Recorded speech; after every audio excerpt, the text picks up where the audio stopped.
Guys ಮತ್ತೊಂದು ವಿಡಿಯೋಗೆ ಸ್ವಾಗತ ಸುಸ್ವಾಗತ. ನೀವೀಗ ನೋಡ್ತಿರೋದು PVINS Kannada not 7 YouTube channel. So ಈ ಒಂದು ವಿಡಿಯೋದಲ್ಲಿ ನಿಮ್ಗೆ ಏನು ಗೊತ್ತಾಗುತ್ತೆ ಅಂದರೆ DJI Action 4 ಬಗ್ಗೆ ಫುಲ್ಲು ಕಂಪ್ಲೀಟ್ ವಿಡಿಯೋ ಇರುತ್ತೆ. ಇದರಲ್ಲಿ ಏನೇನು ಮೋಡ್ಸ್ ಇದೆ, ಯಾವ್ದು ಏನೇನಕ್ಕೆ ಯೂಸ್ ಆಗುತ್ತೆ, ವೈಡು ಅಲ್ಟ್ರಾ ವೈಡು ಪ್ರತಿಯೊಂದು ಮೋಡಲ್ಲೂ ನಿಮಗೆ ಯಾವ ಥರ ನಿಮಗೆ ವ್ಯೂ ಕಾಣುತ್ತೆ ಅನ್ನೋದನ್ನ ತೋರಿಸ್ತೀನಿ. ಸೊ ವಿಡಿಯೋ ಕೊನೆ ತನಕ ನೋಡಿ. ಸೊ ಇನ್ನು ಲೇಟೆಸ್ಟ್ ವರ್ಷನ್ ಎಲ್ಲ ಬಂದಿದೆ DJI ಅವ್ರದ್ದು. DJI 6 ಅಂತ ಬಂದಿದೆ, ಸಕ್ಕದಾಗಿದೆ. ಅದು ಒಂಥರ ಕಾಂಪ್ಯಾಕ್ಟ್ ಹೆವಿ ಚಿಕ್ಕ ಇದೆ, ಕ್ಯಾಮ್ರಾ ಸಕ್ಕದಾಗಿದೆ. ಬಟ್ ಅದರದರೆಲ್ಲ ಪ್ರೈಸು ಲೇಟೆಸ್ಟ್ ಇರೋದ್ರಿಂದ ನಿಮಗೆ ಕಾಸ್ಟ್ಲಿಯಾಗಿ ಸಿಗುತ್ತೆ. So that why you can go for DJI Action 4 rather than Action 6 or Action 5. ಓಕೆನಾ? ಸೊ ಈ ವಿಡಿಯೋದಲ್ಲಿ ಕಂಪ್ಲೀಟ್ ಡೀಟೇಲ್ಸ್ ಆಫ್ ನಿಮ್ಗೆ ಏನೇನು ಇರುತ್ತೆ ಎಲ್ಲ ತೋರಿಸ್ಕೊಡ್ತೀನಿ. ಸೊ ನಿಮಗೆ ಕ್ಲಾರಿಟಿಯಾಗಿ ಎಲ್ಲ ನೀಟಾಗಿ ಗೊತ್ತಾಗುತ್ತೆ. ಏನಕ್ಕೆ ಇದು ಮಾಡ್ತಾ ಇರೋದು ಅಂದರೆ ಕನ್ನಡದಲ್ಲಿ ಯಾವುದು ಜಾಸ್ತಿ DJI ಬಗ್ಗೆ ಇಲ್ಲ. ಸೊ ದ್ಯಾಟ್ ನಾನು ಇದ್ರೂ ಒಂದೊಂದು ಪಾಯಿಂಟ್ ಸ್ಪೆಸಿಫಿಕ್ ಆಗಿ ಯಾರೂ ಹೇಳಿಲ್ಲ. ಸೊ ದ್ಯಾಟ್ ನಾನು ತೋರಿಸ್ಕೊಂಡು ಕೊಡ್ತೀನಿ. ಸೊ ದ್ಯಾಟ್ ನಿಮಗೆ ಯೂಸ್ ಆಗುತ್ತೆ. Okay, jumper May bumper. So let's start the video. Guys first ಯಾವ್ಯಾವ ಮೋಡ್ಸ್ ಇದೆ ಅಂತ ನೋಡ್ಕೊಂಬಿಡಿ. ಇದರಲ್ಲಿ ಆಯ್ತು ಬಿಡು,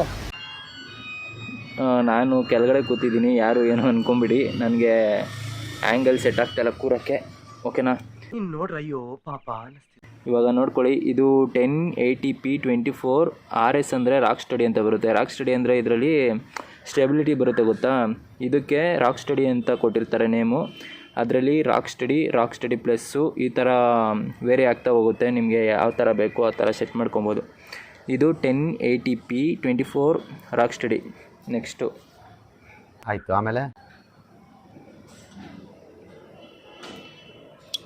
ನೋಡಿ, ಇದು ಫ್ರೇಮ್ ರೇಟು 24, 25, 30, 48, 50, 60, 100, 120, 200, 240.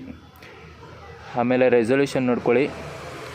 ಆಯಿತು, ಆಮೇಲೆ 1080p 2.7K 19.9, 2.7 4.3, 4K 19.9, 4K 4:3.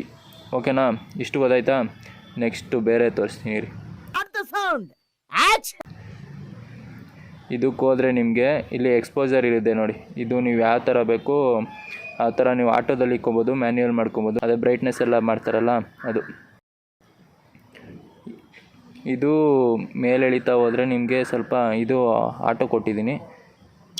ಈ ಥರ ಮೇಲೆ ಎಳ್ಕೊಂಡು ಹೋದರೆ ನಿಮಗೆ ಕಲರ್ಗಳು ಚೇಂಜ್ ಆಗ್ತಾ ಹೋಗುತ್ತೆ ನೋಡಿ. ಜಾಸ್ತಿ ಬ್ಲೂ ಬರುತ್ತೆ ಫುಲ್ಲು ಈ ಥರ. ಅದಾದಮೇಲೆ ನಿಮಗೆ ಇದೊಂದು ಆಪ್ಷನ್ ಕೊಡ್ತಾರೆ, D-Log-M ಅಂತ. ಈ ಥರ ಒತ್ತಿದ್ರೆ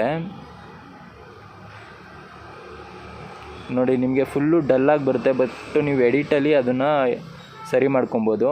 ಆ ಥರ ನಾರ್ಮಲ್ ಅಂದರೆ ನೀಟಾಗಿ ನಾರ್ಮಲಾಗಿ ಬರುತ್ತೆ. ಆಯಿತು, ಆಮೇಲೆ ಇಲ್ಲಿ ನೋಡಿ, ಇದು ಸ್ಟ್ಯಾಂಡರ್ಡು. ಆಯಿತು, ಆಮೇಲೆ ನೆಕ್ಸ್ಟು ವೈಡು. ಆಯಿತು, ಆಮೇಲೆ ನೆಕ್ಸ್ಟು ಅಲ್ಟ್ರಾ ವೈಡು. ಅಷ್ಟೇ. ಓಕೆನಾ?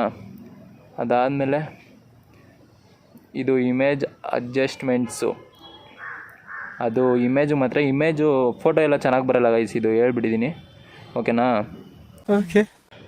ಆ್ಯಂಡ್ ಇದು ಬಂದುಬಿಟ್ಟು ಲೋ ಲೈಟ್ ಇಮೇಜ್ ಎನ್ಹಾನ್ಸ್ಮೆಂಟು. ಅದು ಆಟೋನಾರು ಮಾಡ್ಕೋಬೋದು, ಆಫನ್ನು ಮಾಡ್ಕೋಬೋದು. ಬಟ್ ಫೋಟೋ ಚೆನ್ನಾಗಿ ಬರಲ್ಲ ಗೈಸ್ ಇದರಲ್ಲಿ. ಇವಾಗ ಆಟೋ ಕೊಟ್ಟಿದ್ದೀನಿ, ಇರಲಿ ಬಿಡಿ. ಆ್ಯಂಡ್ ಈ ಸೈಡ್ ನೋಡಿ, ಇದರಲ್ಲಿ ಸ್ಟೇರಿಯೋ ಒಂದು ಬರುತ್ತೆ, ಒಂದು ಮೋನೋ ಅಂತ ಬರುತ್ತೆ. ಇದು ವಿನ್ ನಾಯ್ಸು ರೆಡ್ಯೂಸ್ ಇದು ಮಾಡ್ಕೊಳ್ಳೋಕ್ಕೆ. ಅಂದರೆ ಯಾವ ಥರ ಅಂದರೆ ಇದು ವಿನ್ ನಾಯ್ಸ್ ರೆಡ್ಯೂಸ್ ಮಾಡ್ಕೊಳ್ಳೋಕ್ಕೆ. ಸ್ಟೇರಿಯೋ ಬಂದುಬಿಟ್ಟು ನಿಮಗೆ ಡಬಲ್ ಸ್ಪೀಕರಿಂದ ಸೌಂಡು ಇಂಪ್ಯಾಕ್ಟ್ ಮಾಡುತ್ತೆ, ಅಂದರೆ ಎರಡು ಸೈಡನ್ನು ತೊಗೊಳುತ್ತೆ. ಮೋನೋ ಅಂದರೆ ಸಿಂಗಲ್ ಸೈಡ್ ಬರುತ್ತೆ ಬಟ್ ಕ್ಲಾರಿಟಿಯಾಗಿ ಬರುತ್ತೆ ಅನ್ನೋ ಥರ ಅದು. ಆ್ಯಂಡ್ ಇದು ವಿನ್ ನಾಯ್ಸ್ ರಿಡಕ್ಷನ್ ಬರುತ್ತೆ, ಆಫ್ ಮಾಡ್ಕೋಬೋದು, ಸ್ಟ್ಯಾಂಡರ್ಡ್ ಇಟ್ಕೋಬೋದು, ಬೇಕಾದ್ರೆ ಮಾಡ್ಕೊಬೋದು. ಯಾವುದಕ್ಕೆ ಸಪೋರ್ಟ್ ಆಗುತ್ತೆ ಅಂದರೆ 1080p ಮಾತ್ರ ಸಪೋರ್ಟ್ ಆಗುತ್ತೆ, ಬೇರೆದಕ್ಕೆಲ್ಲ ಆಗಲ್ಲ. ಓಕೆನಾ?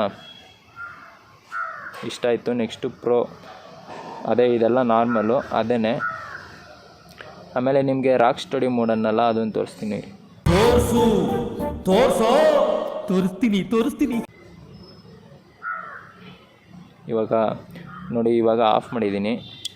ಇವಾಗ rock study, next rock study plus, ಆಮೇಲೆ ಆರಿಝಾನ್ ಬ್ಯಾಲೆನ್ಸಿಂಗು, ಆಮೇಲೆ ಆರಿಝಾನ್ ಸ್ಟಡಿ, ಫೈನಲ್ಲು ಆರಿಝಾನ್ ಸ್ಟಡಿ ಬರುತ್ತೆ. ಇದರಲ್ಲಿ ಏನು ಅಬ್ಸರ್ವ್ ಮಾಡ್ಬೋದು ಅಂತ ಅಂದರೆ, ನಾವು ಇದನ್ನು ಎಷ್ಟು ಜಾಸ್ತಿ ಹೈ ರೆಸೊಲ್ಯೂಷನ್ಗೆ ಇಕ್ತೀವಿ ನಮ್ಮದು ಝೂಮ್ ಆಗ್ತಾ ಹೋಗುತ್ತೆ. ಏನಕ್ಕೆ ಅಂದರೆ ಸೈಡಲ್ಲಿ ಕ್ರಾಪ್ ಮಾಡಿಬಿಟ್ಟು ಡಿಲೀಟ್ ಮಾಡ್ತಾ ಇರುತ್ತೆ. ಅದಕ್ಕೆ ಅಂದರೆ ಸ್ಟೆಬಿಲೈಸೇಷನ್ನು ಅದರಿಂದನೇ ನಮಗೆ ಇಂಪ್ರೂವ್ಮೆಂಟ್ ಆಗೋದು. ಅದಕ್ಕೆ ಓಕೆನಾ.